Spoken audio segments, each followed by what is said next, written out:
Hi, my name is Olivier Proulx, senior producer here at Eidos-Montréal. For the past few years, we've had the privilege to work on our version of Marvel's Guardians of the Galaxy and reimagine it into a single-player, story-driven, third-person action-adventure game. It's our own fresh take on the Guardians, and something that's really unique to our game is that you get to be Peter Quill. As Star-Lord, you're constantly in the middle of the action as you try to lead this band of misfits. But today, I'm really excited to have all of you join us on this journey, and you'll hear more about the game from our team behind this project. Right, let's do this.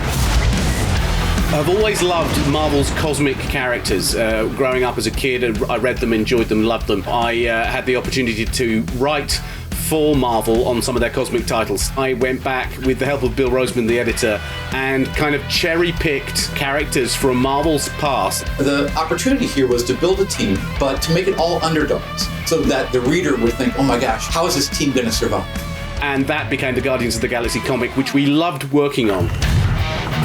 I remember the first time that the Marvel crew came to Montreal, we were showing them the design of the characters, how they would look, and they stayed silent. I don't know if it's a minute, but in my head it was a minute. I was like, oh my God, like they hate it. We realized how much that Marvel and Eidos-Montréal share and have in common, and that we knew the Guardians were in perfect hands. Looking at the samples that Eidos were kind enough to show me, I think he's fantastic and absolutely in the spirit of what these characters are. What makes the gameplay experience unique to me is no matter in what phase of the game you are, whether you're in exploration or you're fighting, the Guardians are constantly around you and you never feel alone. While you're the leader, the Guardians will also challenge you and make decisions on their own, and you will have to adapt to it. You are literally part of the Guardians of the Galaxy. The decisions you'll make will have lighthearted to haunting repercussions, and the game will react to what you do and say. Gamora, no killing teammates! Says who? It's literally in your contract! I made no such commitment.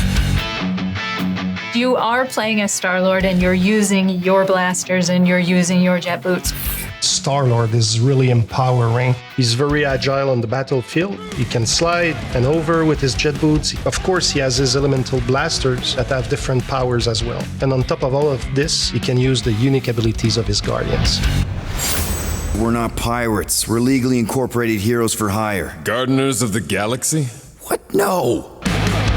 The story is about a group of misfits, the Guardians. In our world, they've been together for less than a year. They create something on a small scale that looks insignificant. And as they progress through the story, they discover that they created something really big that threatens the galaxy. There are a lot of very interesting villains in the Marvel franchise. And when you're starting to work on a story like this, you get to get your pick of which ones will make the best for this story. That gives us the opportunity to bring in some that are well known, but some that are also not all that well known.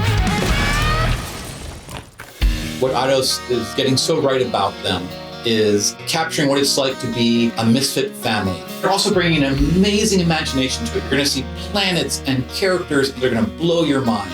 Interpreting it in its own way, I think, makes it feel incredibly fresh and exciting.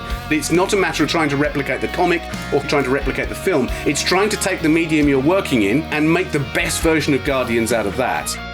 They made it fun. They made it rock and roll. They delivered everything you would want in a Guardians game.